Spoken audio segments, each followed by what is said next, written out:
going to expand our weekly video segment to take you into the back shelves of your local video store, back where it says horror videos, and where kids are devouring some awful films that we call the video nasties. Are you freebasing? Inquiring minds want to know. I have to break free from this culture of mechanical reproductions and the thick incrustations dying on the surface. Fuck the prime time, bitch! Mom with the new Fletch. The pain, I can assure you, will be exquisite. As for our deaths, come with me and be immortal. We have such sights to show you. Gotta return some videotapes.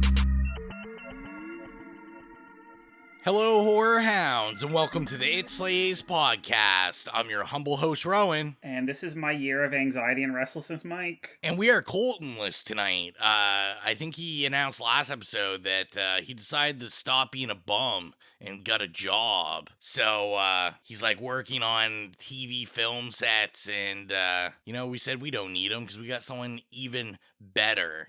We have super special guest, VIP, a real movie critic. We're just amateurs that, say we review movies and then we really just talk shit for an hour and a half. I would never say I review. I drink too much wine and spew trash.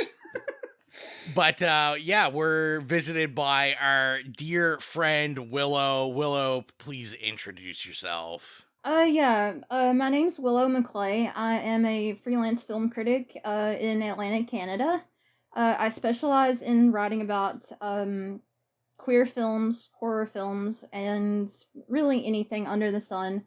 I write for numerous outlets, but lately you can read me over at Polygon. Very nice. And every time we have a guest, we like to just start off with a little soft horror question. Kind of your experience with horror movies. Like, how did you start into the pool? I don't know if it's a cesspool, but a pool of toxic waste of horror. And how did you get started? What are like some of your favorites? Just give people an overview. So I started I've loved horror movies my entire life. But I think the initial spark that lit the fuse for me with horror films was I caught the opening to Tales from the Crypt on television one evening, and I was completely obsessed with being taken into the lair of the Crypt Keeper. And as a child, I just gravitated to darker kids movies. I loved Tim Burton stuff. I loved some of the Disney movies that had more horror elements attached to them. I loved all the villains in the early Disney movies. Just completely obsessed with those. But then, as I grew older, I just started watching real horror movies, and I think that John Carpenter really solidified my interest in the genre when I was a preteen. And I have been watching and loving horror movies ever since. That is awesome. Tales from John the Crypt. Carpenter, the taste. And Tales from the Crypt, love it. Yeah, love it. We absolutely stand Tales from the Crypt over here, so... Yeah, so that's why we inexplicably did Demon Knight. I thought we were going to do Bordello of Blood. I'm really glad we didn't embarrass ourselves like that. So. Well, we're waiting for some messy drunk night to do Bordello of Blood, so... The thing about Demon Knight, though, is it has a really good director. It's directed by Ernest Dickerson, I believe, and he's really underrated for the era. Yeah. I think he's held back because of the racism in the industry and everything, but he should be talked about as much as any other horror director in the 90s, really. Yeah, he's... Yeah, it just seems like such a shame to be stuck on these forgotten movies, you know what I mean? I feel like the real kind of cult stans are the only people who even remember that there were Tales from the Crypt movies, and it's always such a shame because they're not great. I mean, Bordello of Blood is very intensely questionable, but yeah, I don't know. It's almost like if you took the Tales from the Crypt label off of it, it's would it have taken off more? I don't know. I feel like Tales from the Crypt, lost a lot of its cultural cachet. maybe? I don't know. It wasn't even really. I'm a tad younger than both of you, and it wasn't really talked about much when I was a teenager. So I don't think that people were actively engaging with it so much. But like, my interest has always skewed a tad older, and I've loved Tales from the Crypt all my life, basically. Yeah, I honestly, there are like several episodes of Tales from the Crypt that rank amongst my favorite episodes of like TV, especially horror TV, just period. And a couple of them are not even like that good, but I just really like, they were just episodes of TV that like I thought were really well done and not like anything else. So yeah, we love it. Love Tales from the Crypt. Love the Crypt Keeper, like a fucking icon. Like, and it's so, like you said, like it's like you watch it as a youngster and it's like, I want to get taken down into that crypt and be told these off the wall stories of, you know, seedy people and seedy goings on. Yeah, at the same time I was watching Jim Henson's Storyteller like in school because our librarian played it like once a week or whatever. And in that they recreated these old folk tales and fairy tales. But in my mind as a child, like Tales from the Crypt was like that, but like way more fucked up. And yeah. It was awesome, you know. That is an interesting point, though, because it does bring up the notion that Tales from the Crypt and its, like, ilk are kind of, like, modern folk tales, you know? Like, they have a moral, and they are dark, and, you know, there's, like, comeuppance. Oh, God, I feel like somebody's written on this. I need to watch this YouTube video. I'm sure there's a YouTube video on it. I'm sure there is. So, before we get into everything we know, what question we're going to ask, this is where we get to flex how cool we are, Willow. We talk about what media we've been consuming lately, whether you read a good book, some movies you've been watching that can be horror or not horror, music you're listening to. Yeah, we just like to stunt on people of how awesome we are. And you're the special guest, so let us know what you've been up to. Not a whole lot because I've been like roasting in my own home, but like I did see Jordan Peele's new movie Nope, which I love. And he's always been like he's always been great at needle drops. I'm kind of fed up with needle drops in movies right now because filmmakers lean on it so frequently now. But Jordan Peele kind of selects kind of off the wall music you wouldn't expect to hear in movies before. Like he pretty much put Luniz back in the hip hop canon after Us came out. And there's one needle drop in Nope that I'm really fond of. It's near the end of the movie when, I'm not going to spoil it, but like they're luring the alien spacecraft that they think is, you know, that can be their big Oprah moment, they call it, where they can capture it on film and become famous. But in order to lure it, they play a track from the Eczema album, their self-titled album from the 1970s, and it's like this Caribbean freak folk album, and I've been listening to that nonstop ever since the movie came out. So I basically just been like in the world of Jordan Peele for the last 4 or 5 days. I like it.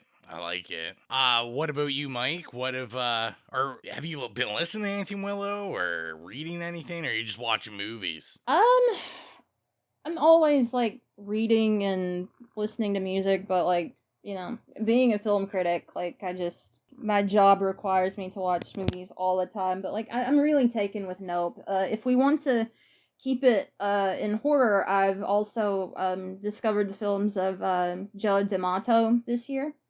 And he's this Italian freak from the late 70s, early 80s who made all these horror movies that are widely considered awful, but I actually find them very charming, and I find his odd, abstract qualities, his incompetence kind of makes him an interesting director. That's it. Those are exactly the reasons I find Mike interesting. So his incompetence and weird freak qualities, freak qualities. What about you, Mike? What have you been doing? Well, I finished this dark novel that I was reading. I don't remember if I was reading it last time. I kind of had to keep picking it up and putting it down because there's like some really traumatizing subject matter in it. It's called What We Both Know by Fawn Parker. Anyway, I finally finished that. It was a book that I actually enjoyed, but also don't want to read again. So now I'm about to start reading another dark one called Looker by Laura Sims, which is this like slim paperback thriller about a woman who I feel like this woman is a poet who wrote it, but she lives on the same block as a famous actress and becomes obsessed with her. And I love these like 90s-esque like psychological obsession movies and books, so I'm really looking forward to that. I haven't started it yet because I have been working for the last 2 days, and as Willow said, absolutely getting cooked. Because I tell you, a lot of people will, complain about the heat. But, I understand that it's not as hot here as in some places. But when you live here and you spend 90% of the year either buried in snow or just, at, single-digit Celsius temperatures, having, 32 degrees for, 3 days in a row is just the worst. It feels catastrophic, and it kind of is, but... Anyway, I forced my friend to watch Clue the other day. That was a big one. It's one of my favorite movies ever, and so I got another Clue devotee in the army. Anybody who hasn't watched it, you must do it. It's on Prime, but it's leaving in 2 weeks, so get on it now. I didn't go see Nope yet, unfortunately, because I can't remember. I had a reason. I just didn't. I was tired that night. Oh yeah, and also, anyway, my identity got stolen, so we won't go there. And yeah, I've just been listening to random shit on Spotify. Nothing jumps out at me. I feel like last week there wasn't some weeks you have a big slew of new releases and something sticks out. I just feel like there wasn't anything like that this week. And I've been watching trash, As watching always. a few episodes of Real Housewives and, all that garbage. Oh, Sally Jesse, of course. What about you, Ro? What have you been gorging on? Because I know you don't just, you don't take anything lately here. Yeah, this is what happens when you work overnights and you have a job that you're done doing all your work at 11. You just binge watch movies all night for a week. But yeah, we're also heat waving it over here. I think yesterday it was 42. Oh my God. It's been pretty brutal. I actually cracked open, I hadn't got into it, but from last year, the Black Keys newest album, which is highly, highly appropriate for a heat wave. It's all Black Keys style, but it's really based in southern Louisiana bayou sound. It's just a very unique sound with this album, and I was like, this is appropriate for a heat wave, so I've been playing that, loving it. I'm actually reading a book, and Not you reading. Not me, what? And I make it sound impressive, but I'm reading a book that I'm pretty sure was written for 13-year-olds. If you're reading it, then yes. It's called Killer Species. I found it at a Value Village, and I've been on this kick of I said last episode I finally saw Jaws for the first time. So oh my God. I've been getting it. I know, How did you not see Jaws until now? I just never watched it, and imagine a grown-ass man who loves horror films and loves spectacles not having seen that movie. That's like being someone who's obsessed with chocolate bars or something and then saying they've never had a Hershey. Yeah, exactly. It's the pinnacle of it, right? It's I have no excuse for it. Yeah, it's like a book. It's Scholastic put it out. It's kind of the same okay, type Scholastic is for children and teens, so yes. They would put out an R.L. Stein book or something, but it's about a crocodile mixed with a bird, and then it just kills people. Okay, so but does it so it flies? It's a flying crocodile. Yeah, kind of. Or is it just a crocodile that has feathers? It's a flying squirrel situation. I don't think it's flying, but it's floating. Oh, okay. But it's basically Lake Placid, but for teenagers. So I've just been enjoying it. It's a quick read, and then watching stuff. People have been downloading the heck out of it, but me and Colton went and saw Nope opening night, and we put an episode out of Now Slaying about it. We both raved about it. We really enjoyed it. I think I'm gonna go see it again this weekend. I haven't stopped thinking about it. So, and Exilia's gotta come watch it because Exilia fell asleep 5 minutes into it and missed the She entire does that. movie. She does that. In fairness, she hadn't slept like the night before, so she just went to the car and was like, I'll see it another time. And I said, okay. I did manage to get to go see Elvis finally, which, yeah, big fan. I don't like Elvis music. I knew nothing about the guy, but God damn it, I love Baz. So it was everything I wanted. It was just spectacular. It's definitely a theater movie. I think it's a spectacle. Colton talked about it, and I didn't really believe him, but yeah, it's like enough cuts to just blow your mind. How many fast cuts can we do? And loved it. Also went and saw Thor finally. Didn't love it. I think after like 5 minutes, I was like, what is life? I was just questioning life. Can we be done with the MCU? That's the real question. I feel like after the 800 announcements they made the other day that a lot of people are also feeling that way. Yeah, we're getting burnt out here. In the horror genre, I also watched direct-to-video, straight-to-video horror of the 90s. It's a documentary on Tubi. It's not bad. It's pretty low budget, but they got like what's his name, Lloyd Kaufman's interviewed on it. Like they interview a bunch of people that worked on like Night of the Demons, like 3, and just all these like bad sequels, and they just talk about the culture of straight to video, how it started. The issue I had with it was it mostly, like, they just focused on films and then talked about the films, where I thought it was going to be more about just the industry of straight to video. But, I mean, it was worth it. And then, yeah, I'm not going to go on about everything. I was telling Willow on Facebook Messenger, I really been getting into some Wesley Snipes lately, so yeah, U.S. Marshals, Passenger 57. Oh, wow, that's a classic one. I've been doing some action movie stuff, like I watched Rock and Rolla for the first time the other night. I feel like you need to watch Blade now that they're redoing it. I mean, just for the, blood rave. I've got them all on Blu-ray and VHS now, so yeah, don't roll those eyes. But yeah, I'll leave it there. Colton will be impressed when he listens to this episode, because usually, Willow, everyone's used to me going on for like 20 minutes just listing movies I've watched. So this is very restraint of me. So yeah, let's get into the topic at hand. This was my pick, and I decided, you know what? When I picked Friday the 13th, we reviewed it like in October. It definitely wasn't summer camp season. This one's been on, we've been circling this one. I think this was, Mike brought this up before we even started the podcast. This was like on the list of movies we'd like to talk about. To be fair, that was like 3 full pages in my notebook. So yeah. Every movie I ever watched was on there. So, Sleepaway Camp, 1983. We're going to get into the trailer, and then we'll be back for the bio and the review. Welcome to Sleepaway Camp. Just when you thought you'd seen it all, something new is waiting to scare you to death. Sleepaway Camp. You won't be coming home. Turn the wheel! Oh my God! Sleepaway Camp. Rated R.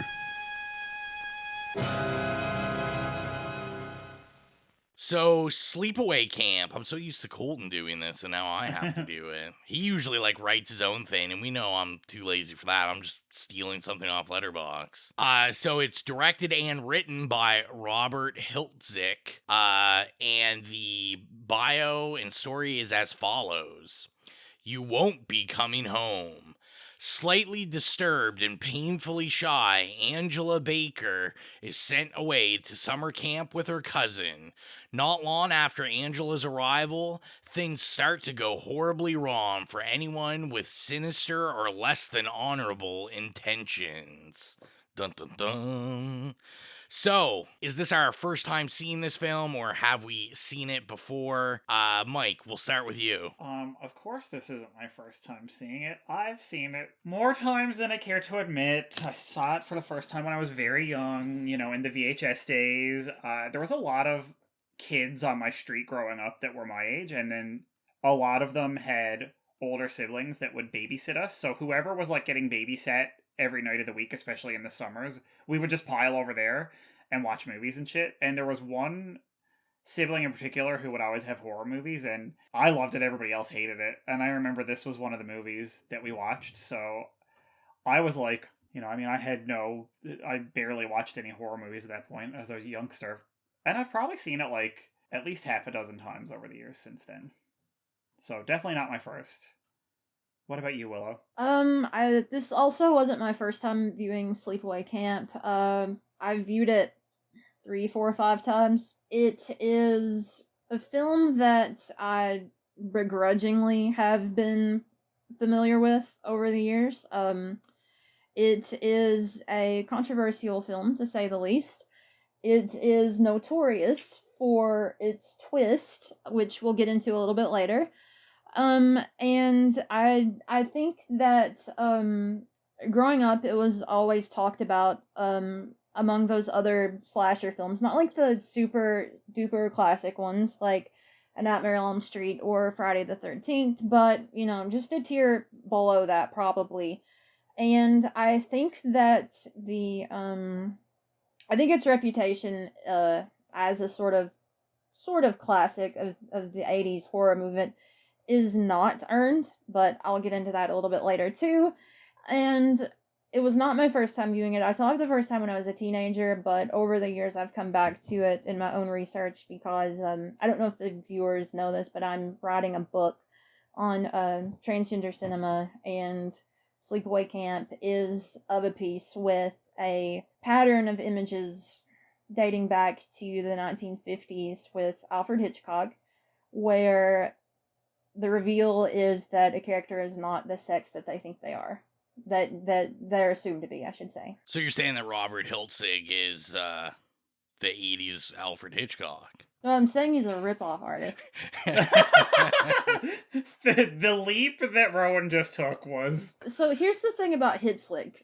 If you look up the guy's career, which I did this week, he's not a filmmaker, he's not a writer, he washed out of the film industry, he's a lawyer today. He's not an artist, you know, he's got this one film that he can pat himself on the back for. It's a legacy film, but he's not Tobe Hooper, he's not Dario Argento, he's not John Carpenter, he's not Wes Craven, he's not Joe Dante, he's a guy who made one movie. Appreciate that. I do. And yeah, so the first time I ever saw this was with Mike. Mike showed it to me when I lived in Newfoundland. I had never heard of this growing up. I don't really know why. Kind of like you said, Willow, like, it's in the cultish zeitgeist, I think, of horror fans. And it was like a video store hit. Yeah, and this seems like something that I would think, you know, having a mother that was hardcore in the horror, like, that she's probably seen this, but, you know, you'll be thankful, Willow, that she never pointed me towards it. She has taste, is what you're telling me. Yeah, she does have taste. But yeah, so this viewing that I did early this morning, it was like dusk when I watched it. This was only my second time seeing this. I haven't ever watched it again after I watched it with Mike. I own the Scream Factory version of it, but I mean, that's just because you're a sucker and I buy all the Scream Factory cultish stuff. Obsessive completist, yes. Yeah, which is really bad because I think other than one, they're all out of print, and I have 1 and 3, and I don't have 2, and I can't justify spending like $400 on 2. Okay, so throughout all of this, I'm going to shit talk the first Sleepaway Camp. It is way better than the second Sleepaway Camp. The second Sleepaway Camp is barely a movie. Like, Jesus Christ. I love the second one the best. The war has begun. No, okay, it's so funny though, because like Ro, I think he like specifically wanted to be like, let's get Willow and Mike in a fight over this movie. I don't care about it that much. Just you know, spoiler alert. But I just thought it was so funny that like I've always like when I was growing up, I always loved the second one. I think because it had Freddy Krueger gloves and like a Jason mask on the cover, and that was pretty much it. The thing about the second one that's so weird to me, though, is, like, Angela is, like, underwent some sort of weird transformation in between movies where now she's, like, such a prude. She's like this young Republican. She's so she'll send you to church in that movie as frequently as she would the end of her knife, you know? Yeah. Oh my god. Yeah. Young Republican, that's like, yeah, that's it in a nutshell. So let's get into the meat and potatoes. Let's get in the review. This is going to be tough for you, Willow. Usually we like to start off positive. So we usually do our favorite kill or favorite scene. I'm going to go with you first. I was hesitant. I didn't know if you were just going to tell us to go fuck ourselves and there was no good favorite kill. Okay, so there's one scene in the movie I'll say isn't completely without merit. There's a weird pedophile character in the movie. The movie seems weirdly obsessed with pedophilia, and that character in particular is the chef at the camp, making the worst food imaginable that you could conceive of, and he gets a giant vat of boiling water poured all over him, and he's in complete pain and shock, and the effects aren't horrendous. That scene is okay. Also, I was very impressed by the vat because it was like 4 feet tall. He needed a step stool to get to the top of it. Like, that's a vat if there ever was one. That's all we can say. I feel like there's definitely like some safety concerns at this camp. Yeah, I feel like that kitchen needs an inspection. Listen, you know Mel cashed all those checks and then was like, okay, I'm just gonna ride it out for the rest of the summer and hope that nobody dies. This was... Oops. How about you, Mike? Favorite kill, favorite scene? Okay, this is gonna sound really weird, but so my favorite kill was when the guy is shitting and she puts the wasp nest in there and he gets stung to death. And I'll tell you why. Not because there's anything like creative about it or anything, because there really isn't. But every time I watch it, it reminds me of the fact that, okay, I wasn't in a stall, but through sitting on a swing out in the woods at my aunt and uncle's house, I knocked a wasp nest off of a piece of wood and was swarmed from head to toe in them. So I just like always personally relate to getting killed that way because I almost died that way. I was not covered, like I wasn't full of welts. Like they took a big old pan of hot water and threw on me and took me to the emergency room and I lived. But how do you feel about I've just always watched that. My girl did traumatize me a little bit. I don't know why. That him covered head to toe, like I was like, haha, I totally relate to that. My girl, like literally, I cannot watch. It's absolutely triggers me. What about Candyman? So, I mean, Candyman, I'm fine with. Mm-hmm. It's just my girl. It's just my girl. Like triggers just strong emotions in me anyway. Like I feel like it's probably in my top 10 hardest cries in a movie that I've ever watched in my life. I've also never and I seen haven't thought Mongrel. about it in a while, and now I feel like I want to rewatch it. So yeah, that's that. I don't know why. Like that's. I'm just like, oh yeah, haha. Like I look at that and go, that was me. Like I relate. That's a mood.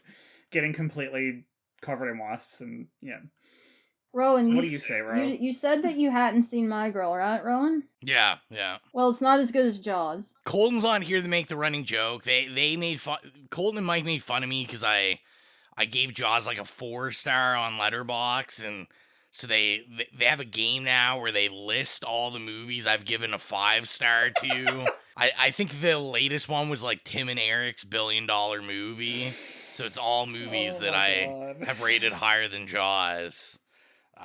Which, yeah. But... You should make a list over on Letterboxd. Movies better than Jaws. Literally, that's what it's there for. Yeah, I'll. That's a good list. I'm gonna have to work on that, and I'll just make sure it's a list that really pisses everyone off, and they try to ban me from Letterboxd for just terrible. No, you'll just get takes. screenshot and reposted on film Twitter like 8,000 times. That's right, and then luckily I suck at using Twitter, so then I'll never know. So yeah, favorite kill. I'm actually I'm samesies, Willow. I enjoy the chef's death. I thought it looked pretty good. I mean, especially when I looked, like, the budget for the whole film was only $350,000 in total. So, I mean, I was fairly impressed with that. There's not as many. I think I looked it up. It said there's 14 kills in this, but like there's a lot of off-screen kills, or like we cut away. Like there's not a whole lot in this. To be fair, like that's pretty common for the period. Like after Friday the 13th, the censorship board in the United States went completely insane, thinking that these movies were going to be like the death of civilization or whatever. And they had a really hard time getting anything in these movies. You'll notice, particularly in the early slashers, like the ones from around 80 to 84, that there's a lot of cutting away from the violence. You can hold on the scene for a couple of seconds, but longer than that, and they would have forced you to cut it. This kind of changes a little bit with Freddy Krueger. They kind of figured out a way to get around that by suggesting that the violence was supernatural, so they could do anything. So, because it wasn't rooted in realism anymore, they were allowed to go to much more extravagant places, and because of that, things loosened up a little bit in the back part of the decade. But in the first part of the decade, everything kind of cuts away. Yeah, you make everything sound so good, and I'm just like, yeah, you know, the guy spills water on himself, boils. That was fine. Well, they occasionally give me money to write about movies, so... Yes, every now and then. Yeah, they unfortunately, we haven't conned anyone to pay us to get drunk and talk about movies yet, so we're just waiting on that big paycheck. I want to go right into to the music for a second. Mike, I gotta bring you in, my soul brother on music. My fourth note, the song playing at the rec center dance. Fire. I was gonna say, like, the actual music they did for the movie, it kind of slaps. I'll say, like, the Scream Factory menu, they play it during the menu, and I'm like, this is kind of a banger. You know, there may be many problematic things with this movie. The soundtrack is not one of them. Thank God for that. Yeah, I was gonna say, it could be odd and awkward. Yeah, you know what? I kind of want to do it right in the top. So, if you're, you know, most people listen to our episodes, they check things out on IMDb, they check things out on Wikipedia. If they look at Wikipedia on this, Willow, you're on it. You're on the Wikipedia. You're bigger than Sleepaway Camp. I think you have a bigger write-up than, like, the bio and the description of Sleepaway Camp. As someone, I don't know what it's like to be on Wikipedia. We're gonna have to message someone, Mike, and get ourselves on Wikipedia, or you know, anybody can do it. You could write yourself into Wikipedia if you want, if you really want to. Yeah, we're gonna have to write and have a lot of quotes from me and Mike that just say, like, you know, this film is straight homoeroticy. I mean, it really, really is. Like, one of the benefits of Sleepaway Camp is just, you know, every single male character in the movie has the shortest shorts imaginable. So, like, they hate one section of the LGBT acronym, but not the other one. So, like, they're trying a little bit. Yeah, it's so funny because one of my notes, because I haven't watched this in years.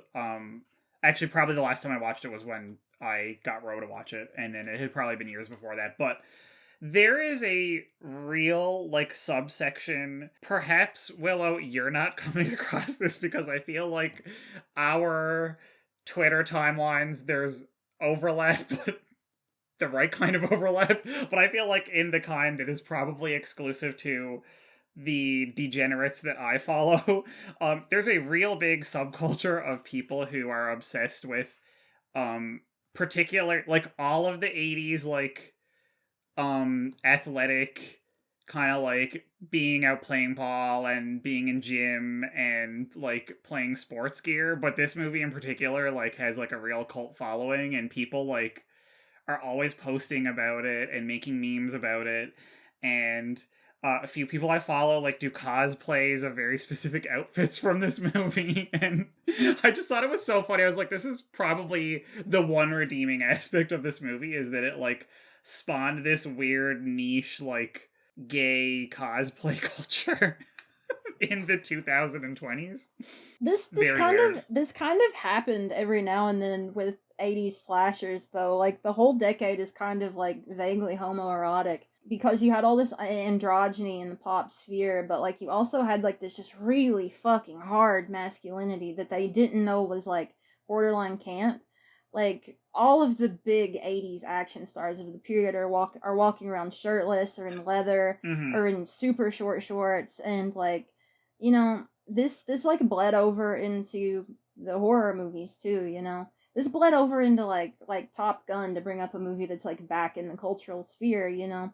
Yeah. You know, like magazines for like gay men in the 80s voted that as like one of the most homoerotic movies like ever at that point. Like, they were obsessed with the volleyball scene. Like, that's not like just some bullshit made up by Quentin Tarantino. There's a genuine following for that sort of thing, you know. This is true.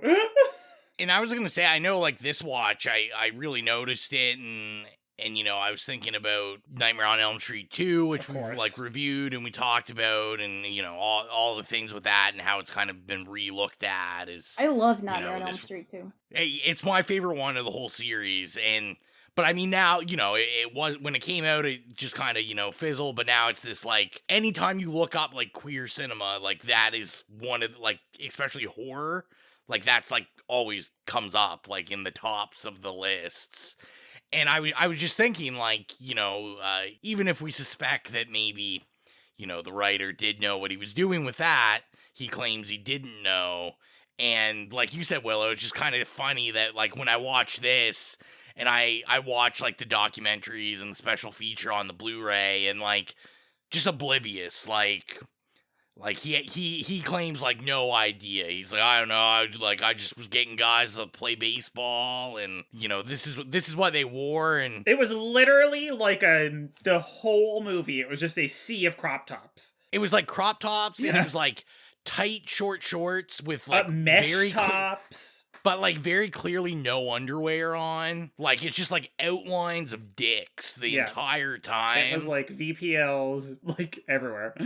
I think the whole 80s, this is why we love the 80s. It's so interesting and all that stuff. And we flirted around with the Wikipedia stuff. Like, I thought, Willow, what better way to, you know, talk about the critiques of this film than have the person who's quoted on Wikipedia on this episode. So maybe if you could just explain to, you know, whoever's listening and all that stuff, because I'm sure there's lots of people that, you know, I have no idea and just know this is like, I was looking, this is like, you know, I'm definitely not one to look at, like, you know, Rotten Tomatoes or anything, but like, this is like a pretty highly rated movie. Yeah, if you could maybe give that overview of like what you have, you know, identified as problematic in this film. So the legacy of this movie is built entirely on the twist. And if you haven't seen the movie up to this point, I'm going to spoil it. The twist in the movie is that Angela is a trans woman, and the problem with the movie, I believe, is not necessarily that the killer is a trans woman, but that the priority of the reveal is not structured around the murderer itself. Sleepaway Camp would be a movie that I have essentially no problem with, if it were structured around the twist in the movie being like, oh, well, this meek little girl was the murderer.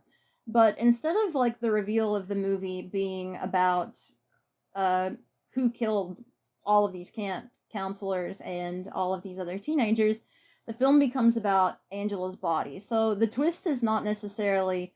So the whodunit is not necessarily about, like, horror itself, but, like, about horror of, like, her body. If you watch the very last scene in the movie, there's some very specific visual language that's communicated there that I think is very worth picking apart if you're going to endorse the movie. And I don't care if people like this movie. That's no skin off my back. It's beloved in many circles. I have my problems with it. I'm not offended if people like a movie, you know? There's this belief that's like, that I don't necessarily agree with, that trans people are specifically looking at movies to pick them apart and to point out what's wrong with it and to completely destroy, like, the film itself. But I'm not necessarily interested in that. I think that history, even negative history, is interesting. And so with Sleepaway Camp, the last shot is very important. Alright, so the last shot of Sleepaway Camp has two of the campers, like, finding Angela sitting nude with the decapitated head of her boyfriend in her lap. Awesome in theory, but, you know, then she turns around and it's revealed that from the neck down she has the body of a man. And that is, in and of itself, not how trans women look. I think people have this terrible idea of, like, trans women as just being like men in drag or whatever, but, like, that's not what a trans body looks like. But the horror of the movie comes from the reveal of her body. You'll notice that these characters don't say, she's the killer, they say, she's a boy. And to me, that's the problem. And then they hold further, she is making these animalistic noises which rob her of her humanity further, and then the screen turns from its normal color to, like, kind of a puke green, which is supposed to elicit kind of a nauseous effect in the viewer. They're supposed to be disturbed by it. I'm not sure people are disturbed by it these days as much as they are think it's cool or whatever. But I personally think that the ending of the movie has to be reckoned with, because trans women get killed for this, you know? The trans panic defense still happens. There are, you know, trans women get beaten up when it's revealed that they maybe don't have the genitals that maybe the person that they were sleeping with expected. You know, that's tied into reality in a way that I don't think you can scrub off of Sleepaway Camp, and I think that if you're going to look at this movie, you have to actually address that as yourself, as a viewer, and reckon with it. To bring up your article, your Clio article, which I read after I watched the movie, and you said, I should have written it down, I had it open on my laptop and it's gone. But you brought up the, like, trap idea. Yeah. And that never occurred to me, but I was like, oh my god, like, yes, that's exactly it. Mm-hmm. And it just totally, like, it didn't change it for me, obviously, because I've always known that ending was awful in many ways, but, like, that just sort of, like, took it further into the, like, branching it into that, like, reality. Like you said, like, the fact that, like, you know, the representation does have real world, like, literal effects, and it's literally, like, dire. So that the whole like trap defense and stuff, I was just like, this is the problem. Ro is like kind of, you know, oh, you like, I don't love this movie. I don't think it's a good movie at all. Like, I have a nostalgia for it. But it's like one of those things that I didn't pick up on it when I was a youngster. You know, I watched it at obviously a way too young age, but even when I, you know, rewatched it when I was like a teenager, it didn't quite, like, it kind of, like, over the years, the, like, significance of it in terms of, like, being something that was really, like, harmful and awful, like, just kept snowballing, and now, like, this time when I rewatched it, I actually, like, had probably the hardest time with it ever, I think. Because you're just watching it, and you know exactly what's happening, and you can just see the way that they're setting everything up, and it was just like, it would make me sweat if I wasn't already roasting. Yeah, I think it's really interesting to take a look at the movie when you have all of the context for what's happening in the ending. When you know what's going to happen, you see that the film is structured around her body. It's not structured around the kills necessarily. This is a movie with a lot of dead space. For a movie with apparently 14 kills in it, there's not actually that much violence in Sleepaway Camp. There's a lot of cutting away from the violence, as we mentioned earlier, but there's also just a lot of hazing on the part of these other kids on this young girl. And the film is kind of structured around that hazing. They constantly ask her questions about her body, whether or not she's gone through puberty, why she doesn't have as much interest in boys, why she's shy. The twist of the movie, of course, is that she is... The other thing that's odd about Sleepaway Camp is that the character of Angela isn't even trans, like, not really. The character is a boy who was dressed up as a girl because their aunt wanted a girl as a child. There's like a Charles Beaumont story about this that's really fucked up that I can't remember the title of, but I'd recommend reading because it's a lot more nuanced on this. But the film almost accidentally stumbles into something relevant with transness with this particular line, because Angela is a child who is cognizant of her gender, and she is being gendered incorrectly, and the film argues that this actually does drive the child insane. Having gone through that myself, it's difficult on your mental health. It's kind of like a perpetual gaslighting thing to know that you're one thing and then the world is telling you everything else. The film is almost relevant on that subject, but I can't quite go that far because I think that the film is just really fucking stupid. But there's no lies. Yeah, there's a handful of things to glean from that are interesting. And the other thing that I want to say about it is, even though I do hate this movie, there are trans women who do like it. There's this assumption that trans women hate all quote-unquote problematic portrayals of transness, but that's not necessarily the case. We're kind of an inconsistent bunch with the films that we actually like. I know trans people who like Silence of the Lambs. I love that movie. I know trans people who like Dressed to Kill. I know trans people who like Strange Circus. I know trans people who like this one. So your mileage may vary on what you're actually going to get from it, because we as a group have been neglected for so long in movies that we kind of have to pick and choose what we find relevant and what we find interesting, and we kind of have to rummage through history to kind of build our own history, and in some cases some people have taken Sleepaway Camp for themselves. It's kind of an image almost that's been reclaimed, the one of Angela at the end, by some, because I know for a fact that a trans friend of mine sells stickers of that image with the slogan, "Fuck TERFs," underneath it, and it's like our highest selling item.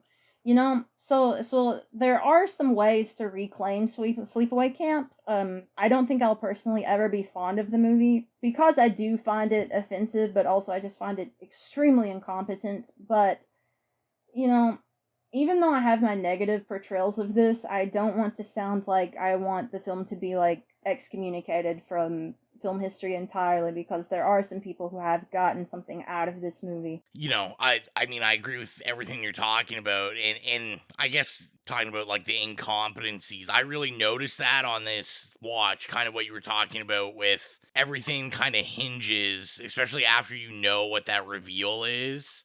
You're just like, man, this guy like, you could tell that this was, like, the first thing he wrote. Exactly. And, like, there were so many kind of like plot holes and just like things they brushed by that they're it just was pushing like, it to that point. Yeah, and it's just like, yeah, ignore all this, like, don't worry about that.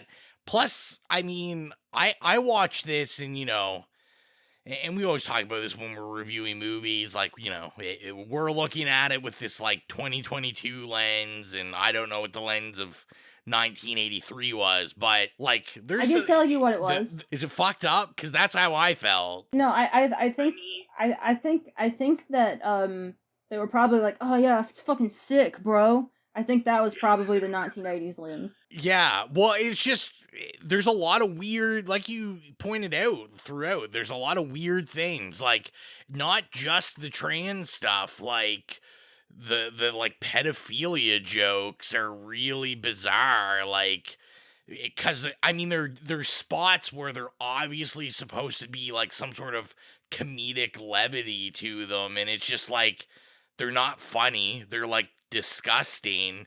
And the fact that once you're really looking at this film, these were all kids. His goal when he made this was not to cast adults playing kids. He casted actual kids. So, you know, Felicia, what's her last name that plays Rose. Angela? Rose. Yeah. Like, she was only 13 in this. Like, you know, the guy that plays Ricky, I think he was 17 when they shot this, but the majority of the cast was 13 to 16, and I'm just like, there's some bizarre stuff in this that, you know, there was no regulation going on in 1983 because he's got these kids like making out with each other, like they're feeling each other up. Like it's really bizarre.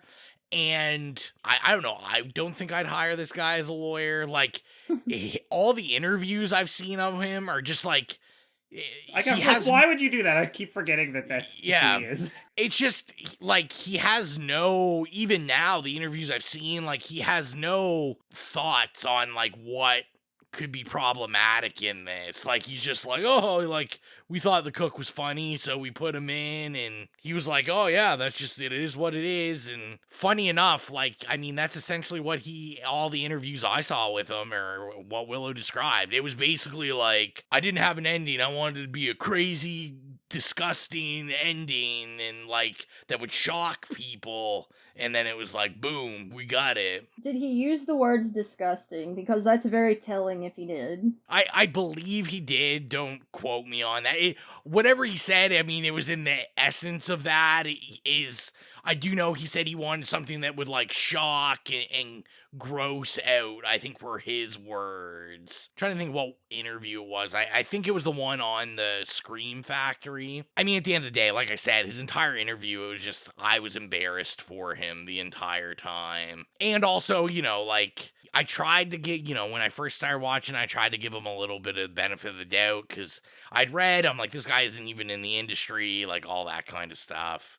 And yeah, he just seems, you know, bizarre, which I felt really bad because like a lot of the other interviews like are with like the guy did the special effects, and it's like this poor guy, like that, you know, this guy didn't get paid. He like trying to be really inventive. He's like really proud of this because he's like, I had no money. And like, I think it turned out all right. Like I made all these, you know, he talks about like doing the cast of Angela's face for the end, and how it was actually, he was talking about it was like as thin as a potato chip, and, you know, getting this, it was like a university guy that wore it, and that they had to get him drunk, and he cried the entire time because he was embarrassed because it was cold, and he wasn't proud of his manhood, apparently. I just feel like he did not put any thought into this movie at all. Like, it seems like he was just coasting along on, like... I think it's kind of a result, you know, of the 80s, of the Friday the 13th effect. Like, this guy was like, I want to make a cheap movie that'll get me in the industry. What can I do? And it's like, hey, I'll do a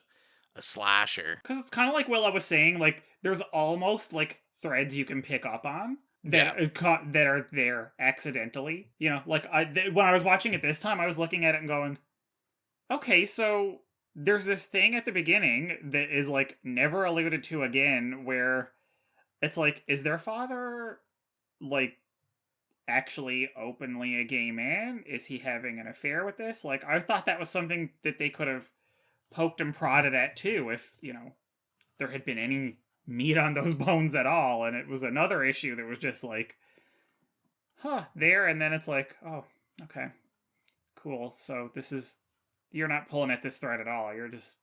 my understanding, just I guess the way I watched it edited, that part also, I was confused and you know, found problematic because they're, you know, they show, especially when they show the father and his, I'm assuming they were married, like husband or boyfriend or whatever, like in bed, and they use that in the scene where they're trying to do the like, oh, Angela's actually the son, and just the fact that they use that is like somehow edited in this transition of like, oh, that's one of the reasons like this happened, even though it makes no sense, like whatsoever, like, you know, that would have no effect on, just because your dad's gay doesn't mean anything. The film is so weird because it has an active contempt for queer people, but it also like reflects back a lot of these images of queerness by accident, and so what you get is like this really contradictory movie.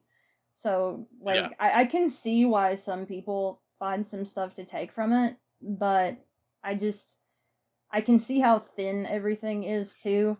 Like, you know, you really have to do a lot of heavy lifting on your own in order to find something of relevance in Sleepaway Camp. There's not a lot there for you to really sink your teeth into. It's true. It's thin as a potato chip on some college kid's face. As much as we've been, talking about, discussing, I don't feel we've been ragging on it. I can already feel like some sort of shitty iTunes review coming our way that says we're like woke or something. But good. I wanted to give my world. I can't say anything even positive or negative without people like being like, oh well, she's just like a PC police. I like fucked up movies, I just don't like this one. I vouch for that. I know your taste. Yeah, it's like, hello, look at my letterboxd, right? Like, but I wanted to say, like, one thing I did really enjoy, Aunt Martha. She's a vibe. Yeah. She is a vibe, and I'm here for it. She's like a John Waters character. I would almost believe that was a young John Waters. Just like, they're like, do this character. I like truly. She is the only actor in this movie that understood the assignment. I need like we're in the age of prequel on everything. They announced that new Pearl prequel. Can I get an Aunt Martha prequel? I mean, they've made like 5-6 of these movies. Like they've been beating at this horse for a while. Give us the Aunt Martha prequel that we want and need. Also, her outfit's incredible. Incredible. Mm-hmm. Yeah. Incredible. Yeah. Like, who else wears a hat like that? Like, she was really rocking it. The wallpaper in their house was phenomenal. I have to say, excellent wallpaper. Superb wallpaper. Whoever did the set design on that particular part there, I feel like that's where all the money went. That beautiful wallpaper. And the nice string on her finger. I was like, I like that string. I actually wrote a note about it. I was getting, you said John Waters. I got a vibe like she was a character right out of Pee-wee's Big Adventure. I was like, it's just like this really bizarre, surreal. Like you said, she understood the assignment. Also, on the Scream Factory Blu-ray, they interview her, and she definitely did, because she talks about, like, she's like, I had no fucking idea what was going on. Like, I came in, Shoot lines... up the scenery. Yeah, she was like, the lines were weird. I was like, why am I delivering them like this? And she was just like, whatever, I did it, and now people just keep saying, hey, you're from Sleepaway Camp, and all that good stuff. I was gonna say also interesting, I thought, we talked about, your Wikipedia famous critiques, Willow, but I thought it was interesting that they talked a lot on the Blu-ray that the cast is pretty confident this is like the number one LGBTQ plus film of all time. Like they pretty much are like, this is the triumph of queer cinema. And I just think it's super funny. Like the guy that plays Ricky. Is it the only queer cinema film that they've seen? Because like Paris is Burning exists. Funeral Parade of Roses exists. Even if you want to go horror, I mean, we talked about Nightmare on Elm Street too. Yeah. Hellraiser exists. I mean, I was just thinking the other day, if you're even talking about slashers, Hellbent, right? Like this. Yeah. I thought it was interesting that they seem very confident and they want to let everyone know. Like I said, I think it was the actor that played Ricky. He wanted everyone to know that they heard the complaints from the trans community, but it was okay because all the trans people he talked to liked the movie. So I guess the other side's in the wrong because he's never seen them, so they don't exist. So yeah, the special features are out of hand on this. Super, super out of hand. I have that Blu-ray, but I haven't actually looked at the special features. I probably should. Although, who has that much time? It's kind of frustrating. I'm gonna air a small grievance right now. Whenever these movies get like special editions or whatever, they dance around the trans subjects or whatever. and don't really address it. If it's in there, they don't really address it, and then they don't reach out to the handful of prominent trans critics who are working. Like the recent Silence of the Lambs 4K is amazing, but they don't touch the trans subject at all. Sleepaway Camp, I mean, you know, it would have been nice to have a trans critic on there, you know. You could even have a debate. Do like a commentary or something. Yeah, like, it's throughout this conversation, I have pointed out the things that the trans community does admire about the film, and then the stuff that I do not, you know. We can be nuanced about these films, you know. Yeah, just like everyone else. Yeah, basically. Yes, I'm sure they're all very nuanced. Yeah. One thing that I thought I was interesting when I was just, you know, looking up stuff about the movie, I don't know if you guys are aware, but apparently, like, this is actively, like, they're remaking this. Like, this is kind of in a pre-production stage, and it seems, from what I can gather, like, it's gonna be, like, not necessarily like a you know, straight to streaming. Like, it seems like it's gonna be a bigger kind of budgeted thing. Maybe a Shudder original. Yeah, I'm curious at how it's gonna be done, just because, like I said, of such this cult status and like this love for it, you know, in a sector of the horror community. But I feel like you can't really remake this, you know, shot for shot, like in 2022. Like, it's not gonna fly. Although, I mean, who knows? I would be willing to bet that if there is a remake, if it does actually get filmed, it'll be worse than the 80s film. Because we have the exact opposite problem today, where horror films are too nice. You know, they'll dance around the subject. They'll make it rah. It'll be very you go girl, and it'll be very passive. You know, like there's a problem where it's like you don't want to completely defang them. You know, right, it's a horror movie. It needs to have teeth. Like at least this movie will tell me that it hates me. You know, like the new one probably would too. The new one probably would hate me too, but like they would like pat me. They would like pat me on the back about it, you know. Yeah. The new one will tell you it'll hate you, especially like, you know, maybe if they get like Eli Roth or someone to direct it. I feel like he'd be the guy that would have to do it, right? Like, it's got to be some bro that's just like, how offensive can I make it? He'll probably drop like a couple N-bombs in it for no reason. To come back to what Willow was saying a minute ago, though, because I like absolutely agree with her, and I feel like it's something that really needs to happen on every like kind of especially archival release, but like to get critics that have something to say about the issues of the film on the package.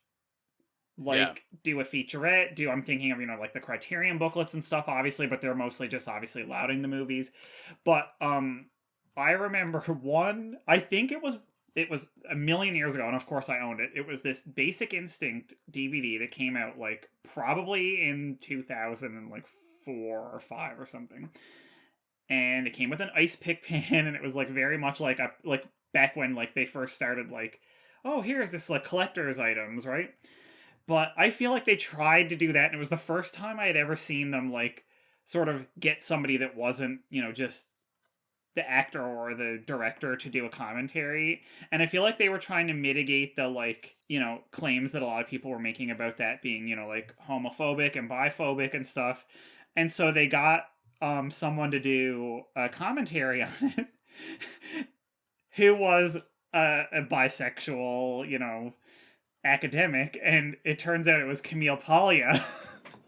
So it was Camille Paglia, who a lot of people may know as being a complete lunatic. But it ended up, like, I feel like... she's less of a critic and more of a shit stirrer. Yeah, exactly. But, like, you know, they were like, she teaches at a school and puts out books, so therefore, you know, we can take her and be like, look, we tried. And I remember listening to, or like watching the movie with the commentary on after I bought it, and I was like, I can see that they were very clearly trying to be like, look, we have this person on there to give it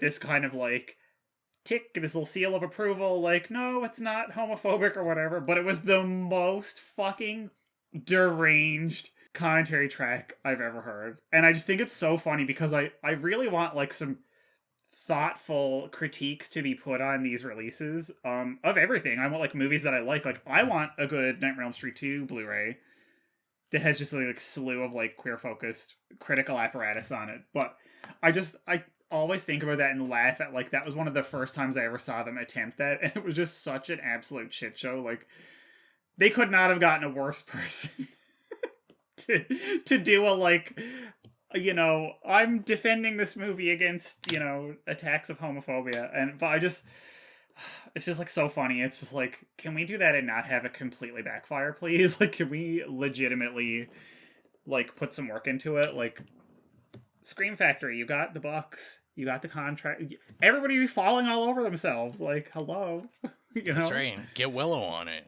Yes, please. Have you ever heard Paul Verhoeven's excuse for why Basic Instinct isn't homophobic? No, and I have a feeling it's gonna knock me off my feet. Bless his heart. He said, I can't be homophobic. I love lesbians. Wow. I've never heard that, and why does this not surprise me? I'm like, okay, wait, hang on now. That explains everything about Showgirls too, and I love Showgirls, but I also love Basic Instinct. I also love Basic Instinct. And again, it's one of those things. Like, I watched it and I was like, listen, from my perspective, like, I totally get it, but I'm okay with this. There's things about it that I love and things about it that I'm like, could do better. But again, nuanced critique, that's something that, maybe not everybody's hanging on to. Are we comfortable landing the plane on this? Do we have any other... I mean, my most important note was just to get Willow on here to talk about it, and we do kind of these, cult iconic movies, and I feel like I say every time we review them, I'm like, maybe we don't get as in-depth as you wanted us to about whatever, but I mean, there's 8 million podcasts doing this that probably aren't talking about some of these issues. I know I've heard them. So, I'm hoping, if anything, from our conversation, you at least maybe look at it again, look at it through some different lenses, and or just at least see if it's competent writing. And I'm not sure who's going to argue with that. But if you guys are comfortable, what do you say we get to rating this film? Let's rate her. So if you are new to the podcast, our rating system is nay, okay, yay, or slay. Willow, you are the guest. I told you before you can only give it a slay. So, no, I'm just kidding. What would you rate Sleepaway Camp? Is there like a designation below nay, like fuck off? You could give it a nay minus. A nay minus in brackets, fuck off. Fuck off. Sure, let's say that. Fuck off, Robert. Yeah. How about you, Mike? I'll also give it a nay. Listen, I own all 3 of the Blu-rays. I've already said that. I've watched them multiple times over the years. They have like a nostalgic element to me, but also I think one of the reasons why I want to rewatch them all is because they're so problematic, and I want to like look at it and kind of like, while I was watching it this time, there was a lot more like kind of probing going on, even though, as Willow said, there's really nothing there. It's like really skating over the surface of everything, because all it is surface. And I'm not gonna lie, like, I like 2 a lot more because back in the day, I found that the actress that played her to be very charming. And I kind of was like, I don't know, there's something going on there. Like, and I think maybe it was this, like, weird young Republican, like, vibe. But it was so weird. I think that actress is Bruce Springsteen's niece. Yeah, I think she is. Yeah. She's definitely related to him. And it's just so funny because, like, there was also one of the Estevezes in that movie. So it's, like, this weird, like, they were scraping the, like, roots of the family tree to get somebody with a name that somebody might recognize. So, like, my, like, nostalgia on this mostly comes from the fact that, like, I thought number 2 was charming, even though I realize that it is objectively an awful movie. But like, let's face it, this is one of those that if I watch it, I'm not watching it because I'm like, oh, I really want to watch a cool slasher movie. It's like, you need to see this because we need to talk about it, sort of thing. So it's a nay. It's a solid nay. All right. Yeah, I can see I can see your face, Ro. It's like, everybody, I need a screenshot of this because he's in pain right now. I'm gonna give it an okay. I'll give it an okay. I'm sorry, guys. I'm sorry. I don't love it. Like I said, I mean, I didn't revisit it since I watched it the first time. I will say, just as a slasher, it was more competent than I thought it was, than I remembered it being. I've definitely seen worse things in it. I mean, probably not many, but like, you could do worse, I guess. I don't know. You did watch all the Leprechaun movies, right? Yeah, watch the Leprechaun movies. And like, there's 8 million other slashers. Yeah. Like, it's a very low okay. I'm not saying this is like on the precipice of a yay. Like, yeah, to me, it's like a low okay. Like, I could see, I don't even know. I was like trying to, we always say like, oh, you could watch, like, you could have drinks and turn this on, but I feel like you turn something better on than this. I think if there's one thing, let me frame it like this. If there's one thing I think this deserves an okay, is we got to have Willow on the episode, and we got to have a conversation about it. And, hopefully people continue to have conversations about this and how, these films, representation can do harm and can, be damaging and just, make people think about what they're watching. That's all I ask. Man, now it's really sounding like I should have just gave it an A.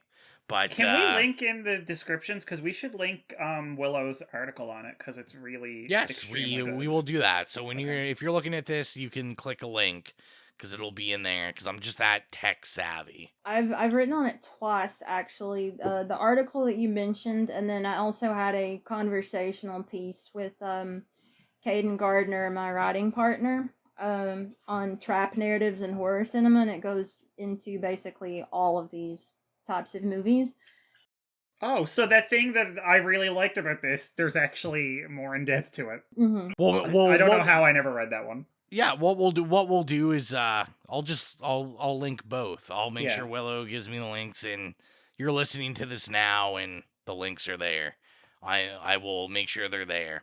So we told you what we thought about the film, and we asked you what you thought about the film. So we got quite a few responses. Normally we only get like 1 or 2, but so our first response came from our slasher account from Chrome Skull. He said, "Good movie. We watched it on a Wednesday night, and Sunday morning my wife says, I can't get that image out of my mind. And in brackets, you know what I'm talking about." So, I mean, I'm sure, we said, even problematic. It's when you watch like documentaries on horror movies, that is considered like this. I wouldn't say like the body shot, but the face shot is like an iconic face shot. I always thought it was kind of iconic because the face really looks fake. It doesn't look good, but to each his own. Horror and Hallmark wrote on Instagram and just wrote one word, iconic. Franken Vegan wrote and said, "Love it. It is an annual summer must watch." So they're watching it like yearly. I don't know about that, Franken Vegan. I'm not gonna diss you because you're always, liking stuff and all that. But yeah, I'm not watching this every year. That's not happening. In fact, I really don't know when I'll watch this again. Maybe never. And then when you find number 2 on Blu-ray and then go, I need to watch them all now because I'm a completist. Yeah, very, very true. Then our last one was from Nicholas_V.1.5. He's like a regular. He's writing in blurbs every episode.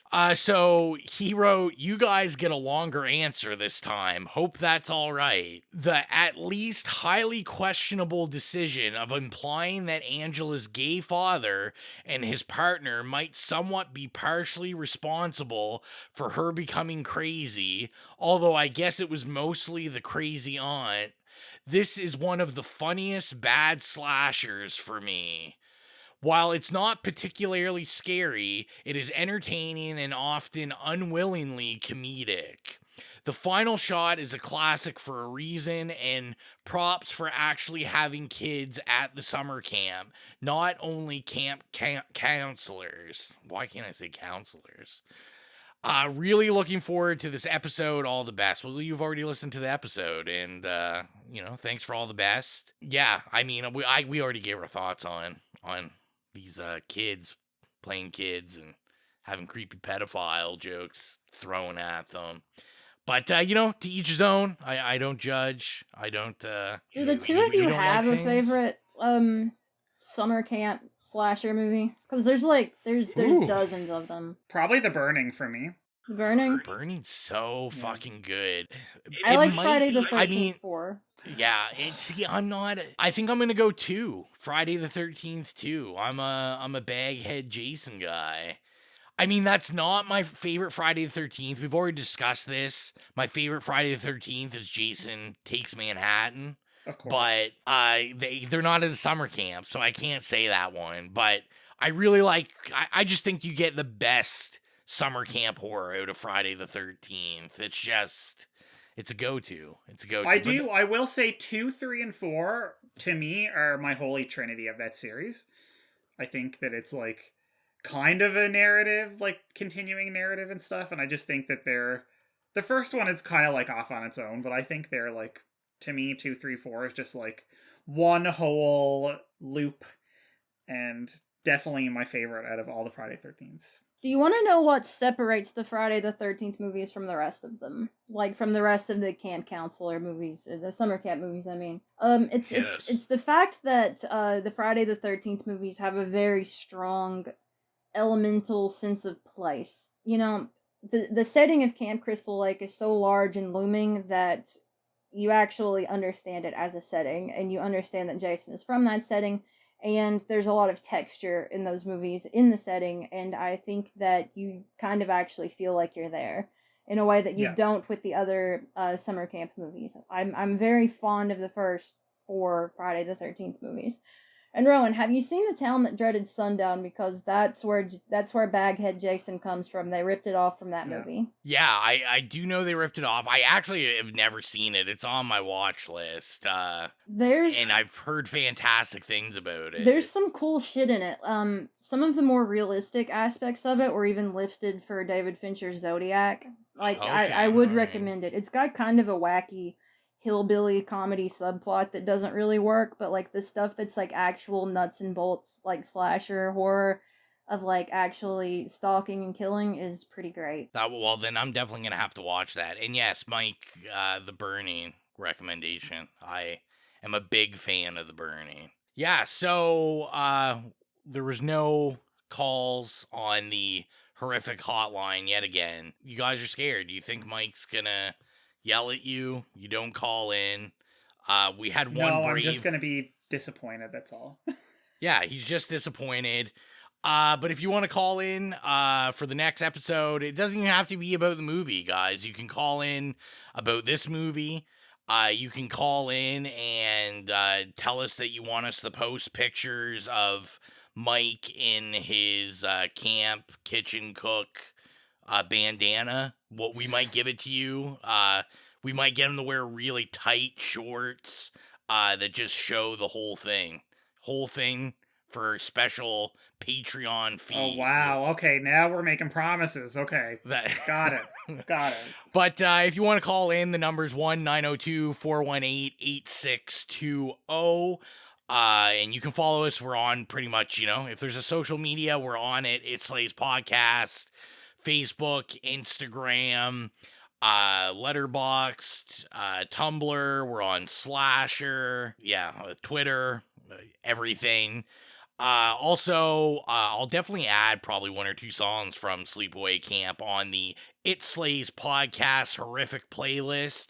So that is a playlist with songs from movies we reviewed that we really enjoy, or just iconic horror movie music. And like I say, summer is slowly finishing up, which means spooky season, guys. So you gotta get your spooky music on, and or just listen to all the songs we've added from Repo, the Genetic Rock Opera. R.I.P. Paul Servino. Oh yeah, that's right. Yeah. Yeah. So Great we'll actor. probably do another. We'll do a bonus episode where we're just gonna review Repo again with Colton. We're gonna make him watch it and then not actually record an episode so he cries. And all that is left is to announce, well, 2 things. First, we're going to announce our upcoming episode, and it is Mike's pick. Mike, what have you picked for us? I have so picked... Willow can curse about why am I not on that pick rather than this pick. It would be 1/2 of the Grindhouse double feature, Planet Terror. I can't, right off the top of my head, I want to say it was like 2007. Yep. I was like, it was 6, 7, yeah. Okay. This is why you're the professional, Willow. Yeah, so it's better we'll than be back. Sleepaway Camp. Yeah. Well, you're welcome to come back, honestly, like legitimately. I would much rather talk with you about Planet Terror, and then we can just kick the 2 of them off and so rude. Right in front of your salad. And Willow, let's give you a moment here. You got anything to plug, or tell people to visit you or just pay you? Like, if you want to give your bank account number for people to deposit money. You can follow my writing at Patreon and curtsiesandhandgrenades.com. I've been doing freelance work lately with Polygon. You can follow me on Twitter at Willow _Catelyn, Catelyn. Yeah, if you follow me on there, just please don't annoy me. Like, I have a lot of followers on there, and I can't say anything on there anymore without people, like, being annoying. Honestly, you should just, like, leave Twitter if you're on it. Like, don't follow me at all. just go live your life. That's what I'm gonna plug. Go live your life and get off Twitter. She's really just aiming this at me. Don't follow anybody. Yeah, she's aiming this at me. This is all about me. I'm the leader and admin on the Twitter Sucker Punch fan group, and we just basically tweet her all the time and say we need the Sucker Punch review. It's coming. So, for those of you that don't know, Rowan has been giving me shit about Zack Snyder for, like, half a decade now or longer. It's true. It's been a very long time. I don't even remember when it started, but, like, it's I don't even remember really what it's about. I just know anytime I talk to Willow, I have to bring up Sucker Punch. Trevor, your partner, he's wisely just ignored me. So he's smart. He's smart. He just ignores the comments. Yeah. You put up with me more. But thanks so much for coming on, Willow. Yes, we really appreciate it. This was wonderful. Yeah, this was Real fantastic. Treat. Colton, I know he's listening to the episode. Fuck you. You might be replaced, man. Sorry. But yeah, thanks for all the support. We've been laughing hysterically at our YouTube numbers just like blowing up. Particularly just our Leprechaun episode is getting like 1,000 hits a week right now. And like I said, I think we're gonna turn into a Leprechaun podcast. I think we're just gonna review 10 minutes every episode and keep her going. And yeah, we'll be back 2 weeks, Planet Terror, and we'll be back Now Slain next week.